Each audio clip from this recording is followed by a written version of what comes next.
प्यारे, तू निंदा करता है, पर तू खुद क्या है? कभी एक पल को बैठ तो सही, अपनी आंखें बंद कर और सोच। जिसके बारे में तू बुराइयां कर रहा है, उसके कर्मों की थैली तेरे पास नहीं, तेरे कर्मों की थैली मालिक के हाथ में है। निंदा एक ऐसी दीमक है जो बाहर नहीं दिखती, पर धीरे धीरे धीरे धीरे अंदर से तेरे आत्मिक धन को खा रही है। जो दूसरों की गलतियां गिनता है, वो खुद सुधार से चूक जाता है। जो हर समय दूसरों के दोषों की चर्चा करता है, वो अपने भीतर का प्रभु कभी नहीं देख पाता। निंदा करने से सामने वाला नहीं जलता, बल्कि तू खुद भीतर से जलने लगता है। तेरे शब्दों की आग में तेरी ही भक्ति, तेरी ही सेवा और तेरी ही शांति राख हो जाती है। चुप रहना भक्ति है और बोलना परीक्षा।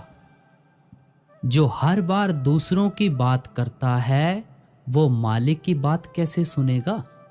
श्री गुरु ग्रंथ साहिब में लिखा है, जिस मुंह निकले झूठ, विगचे सो क्यों करे चतुराई। इसका अर्थ है, जिसका मुंह झूठ, निंदा और दोषों से भरा है, उसकी चालाकी भी उसे नहीं बचा सकती, नहीं बचा सकती। एक बार एक व्यक्ति संत के पास आया और बोला, महाराज जी, मेरे मोहल्ले में एक औरत है जो हर किसी की चुगली करती है, बहुत झूठ फैलाती है। संत ने कहा, बेटा, तू उसके बारे में कितना जानता है? उसने कहा, सब कुछ जानता हूं, उसकी चालें, उसके झूठ। संत बोले, फिर तो तू उससे भी बड़ा चुगलखोर है, क्योंकि तू उसकी बुराई जानकर भी वो बात अब मुझे बता रहा है। तेरे भीतर क्या सच्चा परमार्थ बचा है? सुनना भी उतना ही पाप है जितना कहना। जो कान दूसरों की निंदा में रमे हैं, वो मालिक का नाम कैसे सुन पाएंगे?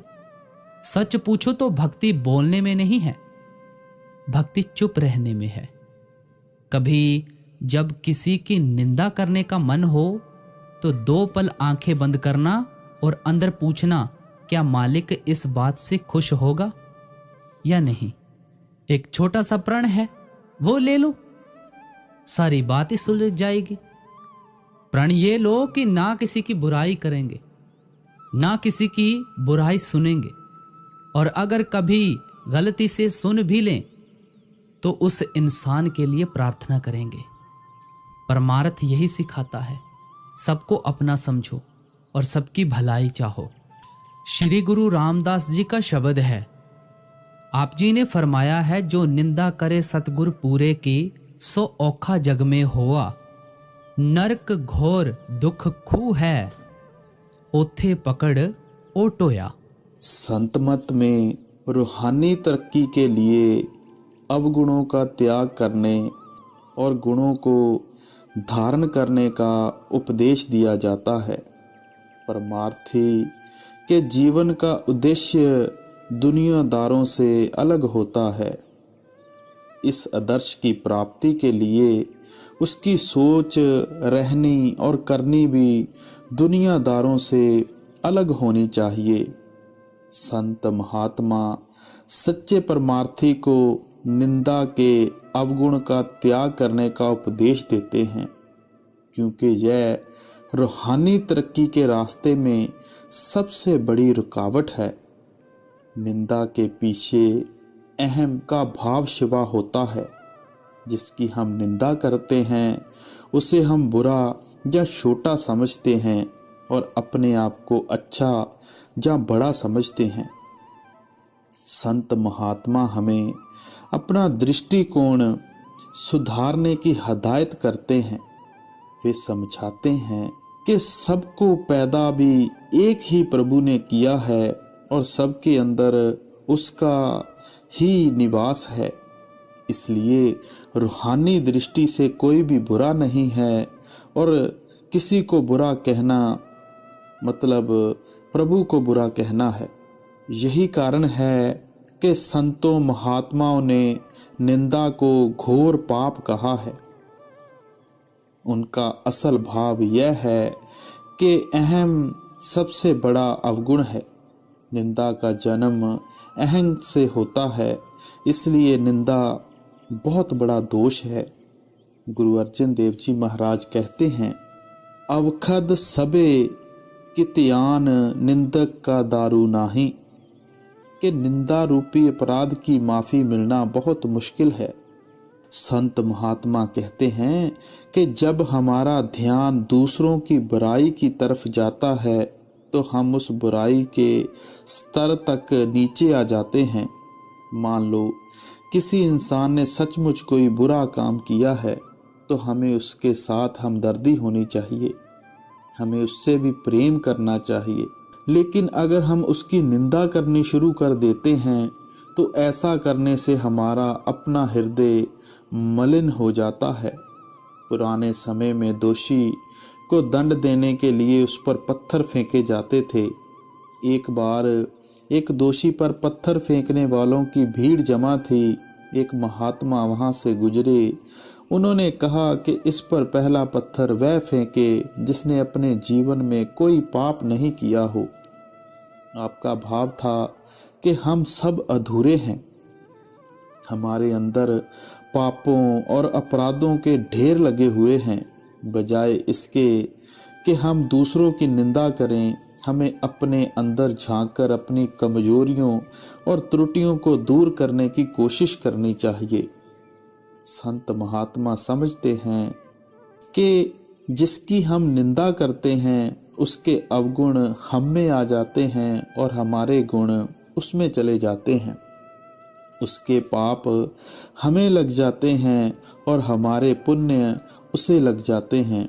वह इसी बात को इस तरह भी समझाते हैं कि निंदक मुफ्त में दूसरों की गंदगी साफ करता है, लेकिन स्वयं को उसी गंदगी में गंदा कर लेता है। निंदा तो किसी की भी ठीक नहीं, किंतु संत की निंदा तो सपने में भी नहीं करनी चाहिए। पूर्ण संत प्रभु का रूप होता है। संत की निंदा प्रभु की निंदा है। काल अपने स्वामी की निंदा करने वालों को कभी माफ नहीं करता। गुरु अर्जन साहब कहते हैं, संत का निंदक महा हथियारा, संत का निंदक परमेश्वर मारा। संत का निंदक राज ते हीनू, संत का निंदक दुखिया अर दीनू। संत के निंदक को सर्ब रोग, संत के निंदक को सदा विजोग। कि संत के निंदक कभी भव सागर से पार नहीं हो सकते। उनके छुटकारे का एक ही साधन है कि संत उन्हें बख्श दें। संत महात्मा समझाते हैं कि दूसरों की निंदा करने के अवगुण से बचना चाहिए, परंतु अपनी निंदा को धैर्यपूर्वक सुनना और सहन करना चाहिए। संतों ने अपनी वाणी के अनेक प्रसंगों में निंदक को हमारा सच्चा हितैषी मित्र और शुभ चिंतक कहा है। वे कहते हैं कि निंदक की बात का बुरा मानने की जगह निंदक का धन्यवाद करना चाहिए, क्योंकि इससे हमें अपने अवगुणों को समझने और दूर करने का अवसर मिलता है और इससे हमारे कर्मों का नाश होता है। कबीर साहब कहते हैं, निंदक दूर न कीजिए, दीजे आदर मान, निर्मल तन मन सब करे, बके अनही आन। संत चरणदास भी यही कहते हैं, साधो निंदक मित्र हमारा, निंदक क्यों निकटे ही राखो, हो न देओ न्यारा, पाछे निंदा करे अब धोवे, सुन मन मिटे बिकारा, जैसे सोना तपे अगन में, निर्मल करे सुनारा। प्रभु भक्तों का हृदय नम्रता से भरा होता है। उन्हें सपने में भी कोई बुरा दिखाई नहीं देता। वे भूल कर भी कभी किसी की निंदा नहीं करते।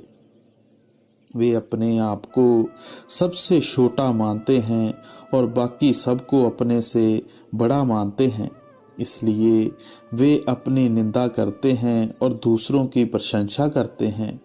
जिस हृदय में निंदा की दुर्गंध है, उसमें अभी प्रभु भक्ति की सुगंध उत्पन्न ही नहीं हुई। निंदा के रोग से ऊपर उठने का एकमात्र इलाज प्रभु भक्ति और नाम की कमाई है। पूर्ण संतों की संगत और उनकी बताई हुई युक्ति के अनुसार नाम की कमाई करना सब तरह के मनोविकारों और निर्बलताओं का एक ही उपचार है।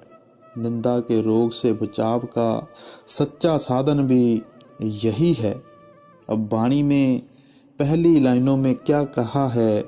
जो निंदा करे सतगुर पूरे की, सो औखा जग में होया।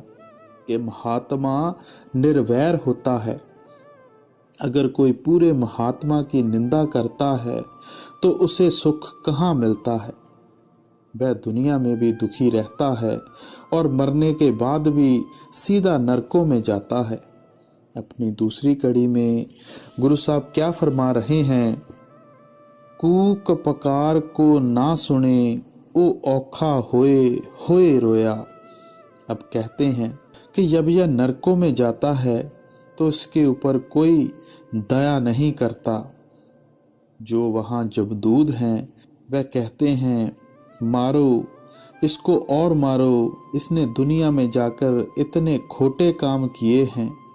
बहुत से संत महात्माओं ने अपनी वाणी में स्वर्गों में मिलने वाले सुखों के साथ साथ नरकों और उनमें दी जाने वाली यातनाओं का भी वर्णन किया है। कई लोग स्वर्गों नरकों को मात्र कल्पना समझते हैं। कई लोग कहते हैं कि संत महात्माओं ने नरकों स्वर्गों की कहानियां इंसान को डराने और अच्छे कर्मों की प्रेरणा देने के लिए बनाई हैं। लेकिन वास्तव में स्वर्गों नरकों का कोई अस्तित्व नहीं है। इसके विपरीत संत महात्मा इस बात पर जोर देते हैं कि स्वर्ग नरक धर्मराज, चित्रगुप्त, जमदूत, जमवर्ग आदि कर्म और फल के नियम का अभिन्न अंग हैं। धर्मराज कर्मों के कानून को लागू करने वाली शक्ति है। चित्रगुप्त कर्मों का हिसाब लिखने वाले करिंदे हैं। यह मार्ग जम मार्ग वह रास्ता है जिस पर से मृत्यु के बाद जीव को धर्मराय के दरबार तक पहुंचने के लिए गुजरना पड़ता है। धर्मराय की कचहरी में जीव को उसके द्वारा किए सारे कर्मों का हिसाब दिखाया और समझाया जाता है।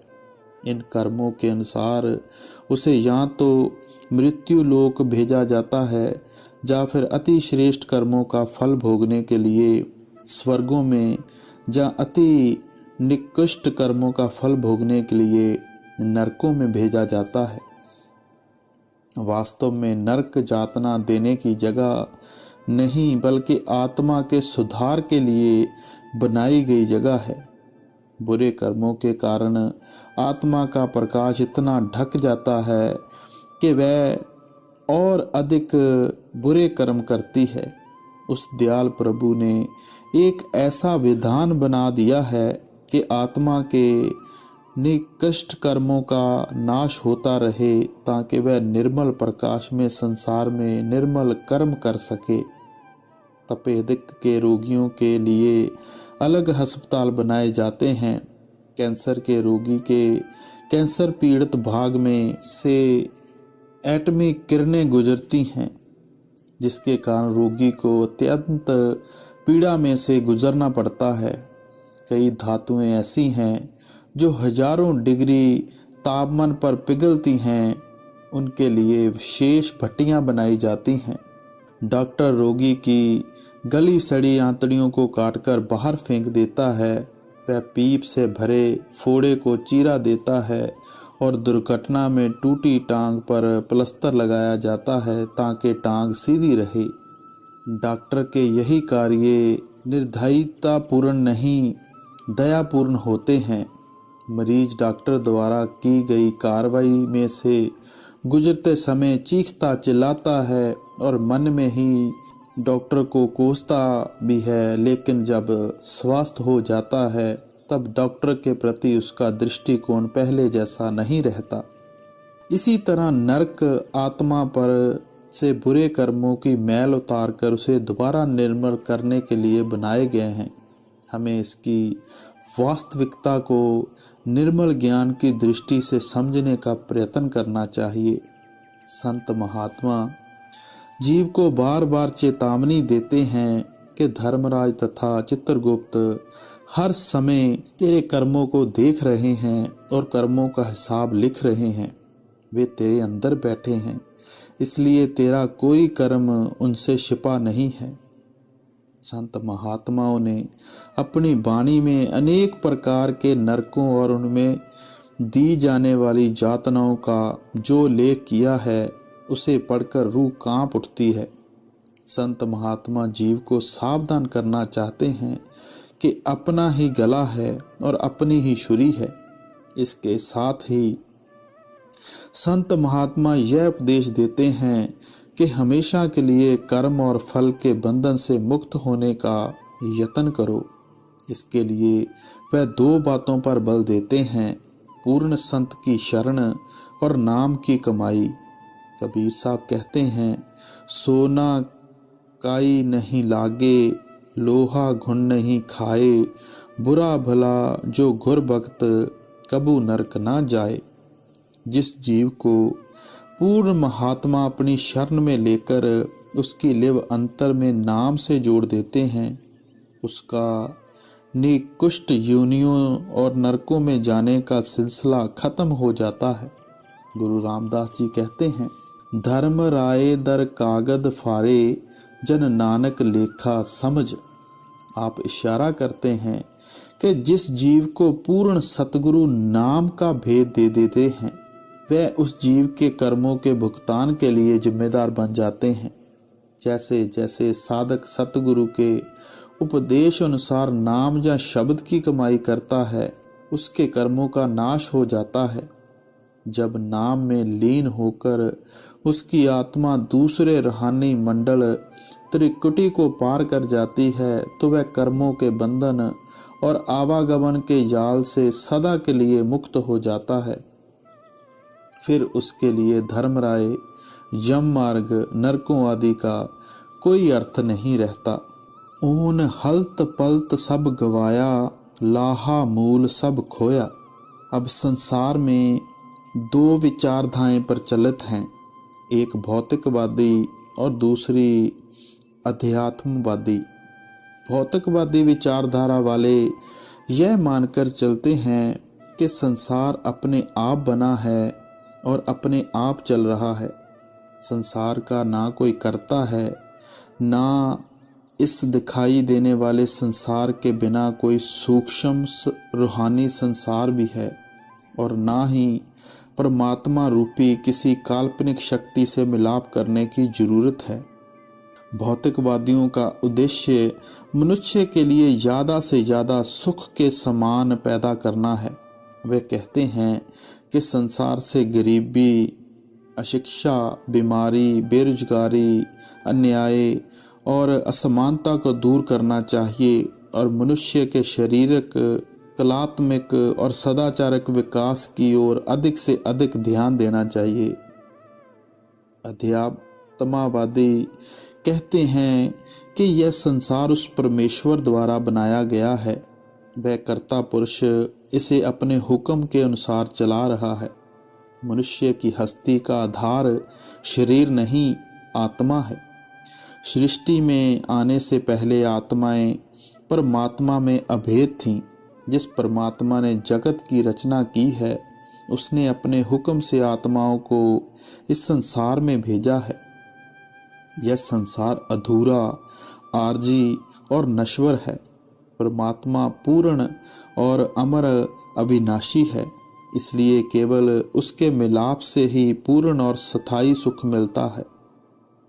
जिस परमात्मा ने आत्मा को संसार में भेजा, उसने खुद इसे यह हुक्म दिया कि तू मेरी भक्ति द्वारा अधूरे और मायावी जगत को पार करके दोबारा मुझ में समा जा, ताकि तुझे तेरी खोई हुई पूर्णता फिर से प्राप्त हो जाए। आध्यात्मिक दृष्टि से मनुष्य जन्म का यही वास्तविक उद्देश्य है।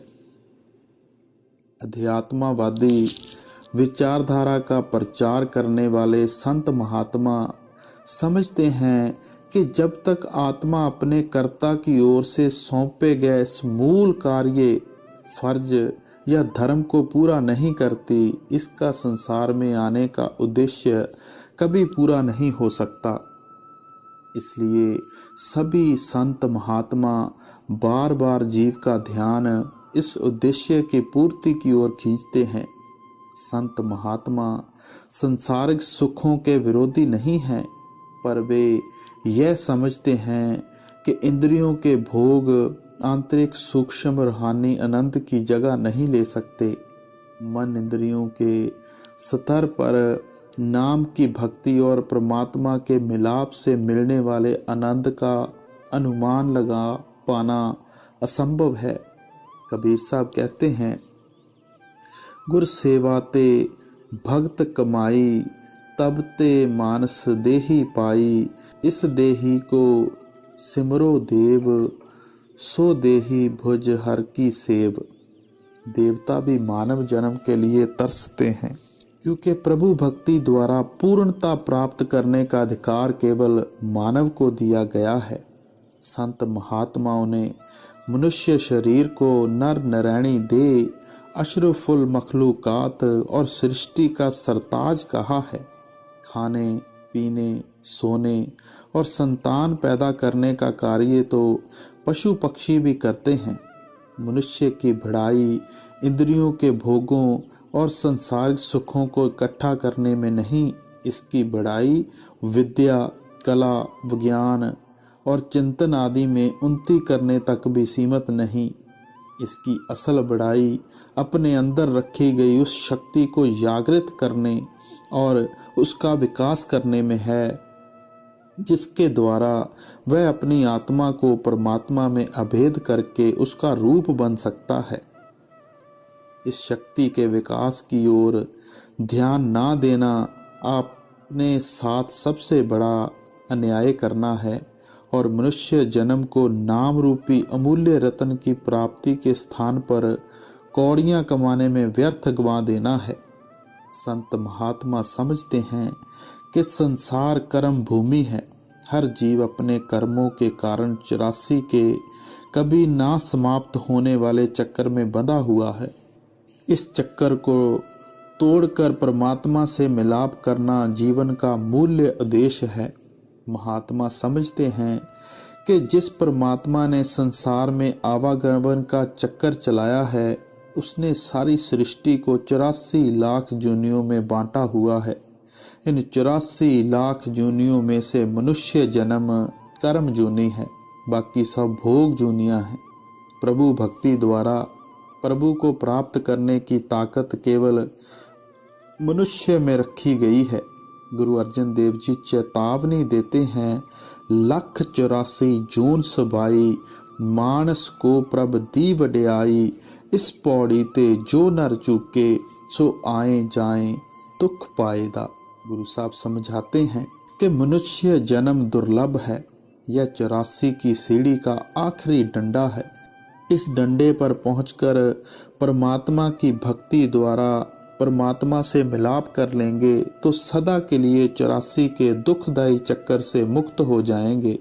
इससे पांव फिसलेगा तो फिर 84 के लंबे और कष्टदायक चक्कर में गिर जाएंगे। आपकी वाणी है, भई परापत मानस देहरिया, गोविंद मिलन की ए तेरी बरिया, अबर काज तेरे किते ना काम, मिल साध संगत भज केवल नाम। स्वामी जी महाराज भी चेतावनी देते हैं, नर देही तुम दुर्लभ पाई, अस अवसर फिर मिले न आए, यह देही फिर हाथ न आवे, फिरो 84 बन में। कबीर साहब भी कहते हैं, पजो गोविंद भूल मत जाहो, मानस जन्म का यही लाहो, बाबा फरीद जी भी कहते हैं, फरीदा चार गवाया हंड के, चार गवाया सम, लेखा रब मंगे सिया, तू आयो केड़े काम। संत महात्माओं ने मनुष्य शरीर की बहुत उपमा की है। महात्मा समझते हैं कि ये हंड मास का पुतला नहीं बल्कि परमात्मा का निवास स्थान भी है। संत पीपा जी कहते हैं, जो ब्रह्मंडे सोई पिंडे, जो खोजे सो पावे। परमात्मा ने जो कुछ सारी सृष्टि में रखा है वह मनुष्य के शरीर के अंदर भी रखा है। यही नहीं, इस सृष्टि की रचना करने वाला परमात्मा भी इस शरीर के अंदर ही बैठा है। गुरु अमरदास जी कहते हैं, हर मंदिर ये शरीर है, ज्ञान रतन प्रगट होए। यह शरीर परमात्मा के रहने का सच्चा मंदिर, गुरुद्वारा या गिरजाघर है। परमात्मा जिसे मिला है अपने अंदर ही मिला है, जिसे भी मिलेगा अपने अंदर ही मिलेगा। इसलिए संत महात्मा समझते हैं कि हर प्रकार की बाहरी भड़कन को छोड़कर अपने अंदर ही प्रभु की खोज करो, ताकि तुम्हारा मनुष्य जन्म का उद्देश्य पूरा हो सके। अब कहते हैं, उसे चाहिए था कि नाम जपकर मुक्ति प्राप्त करे, सतगुरु की संगत से फायदा उठाए, पर वह हो गया निंदक। उससे फायदा तो क्या उठाया, उल्टा अपने आप को और अपने जन्म को बर्बाद कर लिया।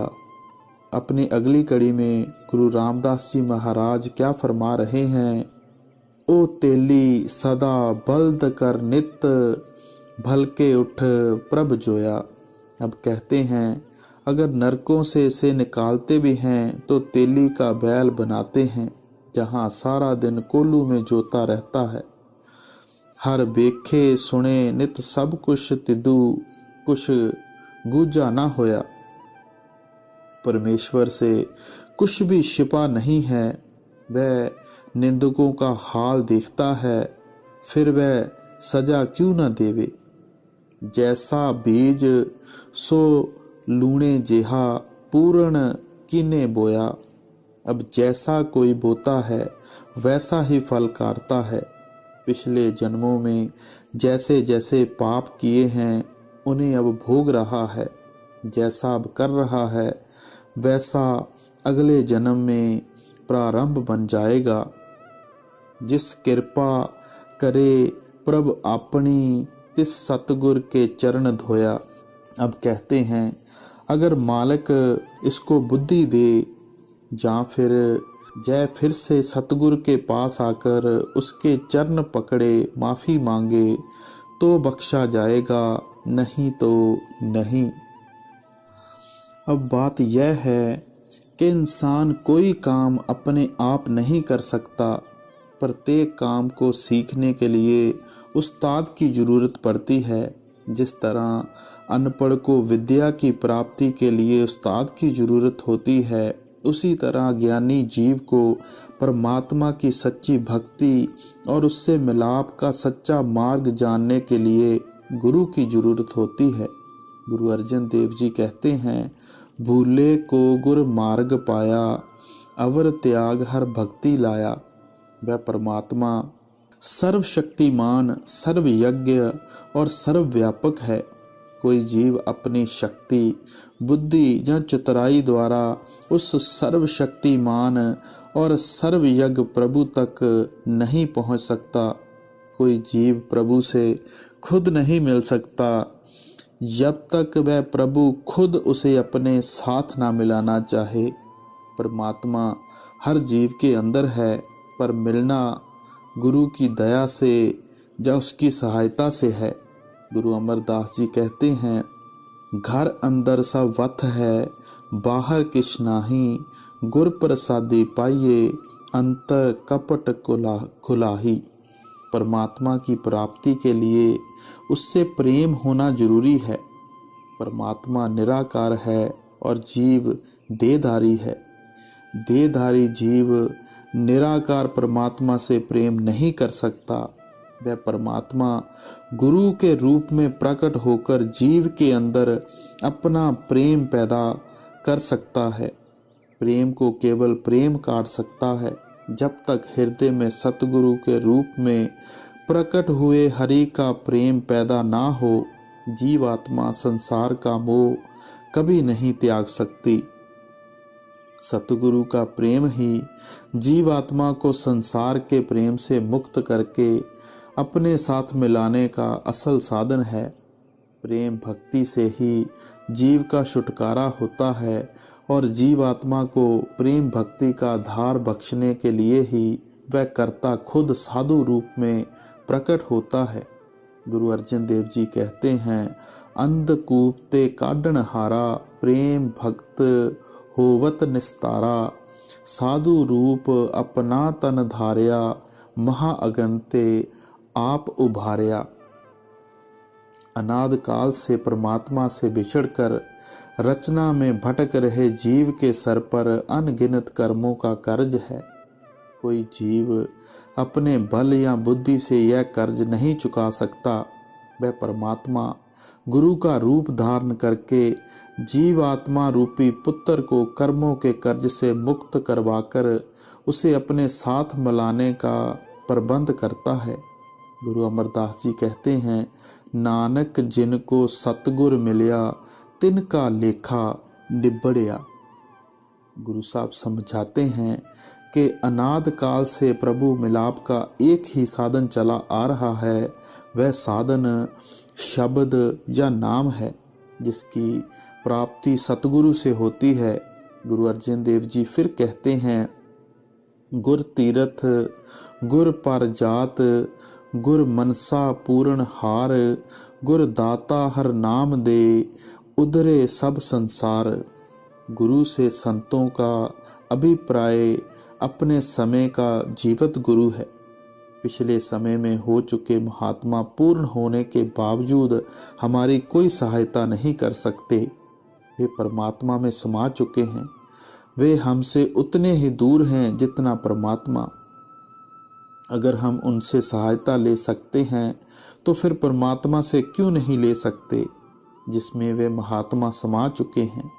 जहाँ तो हमें गुरु की जरूरत नहीं है, जहाँ अपने समय के ऐसे पूर्ण सतगुरु की जरूरत है जो परमात्मा से भी मिला हो और देह स्वरूप में भी हमारे सामने हो। हमें ऐसे पूर्ण संत सतगुरु की जरूरत है जो हमारी लिव अंतर में नाम से जोड़ सके और जिसके ध्यान द्वारा हम अपने मन और आत्मा को अंतर में एकाग्र करके परमात्मा के शब्द या नाम से जोड़ सकें। यही कारण है कि संतों महात्माओं की अनेक गद्दियाँ चलती हैं। गुरु नानक साहब, कबीर साहब, बाबा फरीद आदि की गद्दियों पर अनेक पूर्ण महात्मा आए, क्योंकि जीव अपने समय के जीवित सतगुरु से ही मार्गदर्शन और सहायता प्राप्त कर सकता है। गुरु और शिष्य का रिश्ता शिष्य पर नहीं, गुरु पर आधारित है। हम अपनी तरफ से सोच लेते हैं कि पिछले समय में हुआ कोई महात्मा हमारा गुरु या मार्गदर्शक है। यह केवल हमारे मन का भ्रम है, क्योंकि हमें उस महात्मा की तरफ से यह उत्तर नहीं मिलता कि उनसे हमें अपनी शरण में लेना स्वीकार कर लिया है। यदि लोग पूर्व में हुए महात्माओं की टेक द्वारा भव सागर से पार हो सकते तो संसार के आरंभ में एक महात्मा अवतरित हो जाता और उसके बाद किसी दूसरे महात्मा को संसार में आने की आवश्यकता नहीं होती। संसार के सब संतों ने गुर प्रसाद या संतों की दया को जीव की मुक्ति का साधन माना है। दया दाता की प्रसन्नता पर आधारित है, भिखारी की इच्छा पर नहीं। अगर कोई व्यक्ति पूर्व समय में किसी महात्मा की शरण से पार हो सकता है तो संसार के सारे परमार्थी साहित्य में से गुरु की दया या मुर्शिद की रहमत के सिद्धांत को खारिज करना पड़ेगा। अगर जीव अपनी मर्जी से किसी महात्मा में टेक रखकर भव सागर से पार हो सकता हो तो कोई भी जीव परमात्मा की जुदाई में ना भटकता फिरे। गुरु अर्जन देव जी कहते हैं, आपन लिया जे मिले बिछड़े क्यों रोवण, साधु संग प्राप्ते नानक रंग मानन। उस कर्ता पुरुष ने खुद यह विधान बनाया है कि कोई जीव सतगुरु के बिना उससे मिलाप नहीं कर सकता। गुरु अमरदास जी कहते हैं, धुर खसमे का हुक्म पाया, बिन सतगुर चित्या ना जाई। पूर्ण संतों ने सावधान किया है कि गुरु होना ही काफ़ी नहीं, गुरु पूर्ण भी होना चाहिए। पूरा गुरु वह है जो अपनी आत्मा परमात्मा में अभेद करके उसका रूप हो चुका है। केवल ऐसा महात्मा ही दूसरे जीवों को सच्ची प्रभु भक्ति द्वारा प्रभु से मिला सकता है। अपनी अंत की कड़ियों में गुरु रामदास जी महाराज क्या फरमा रहे हैं, गुर सतगुर पिछे तर गया, जू लोहा काठ संगोया, जन नानक नाम ध्याए, तू जप हर हर नाम सुख होया। लोहा पानी में डालो तो डूब जाता है, अगर लकड़ी साथ लगा दें तो तैर जाता है।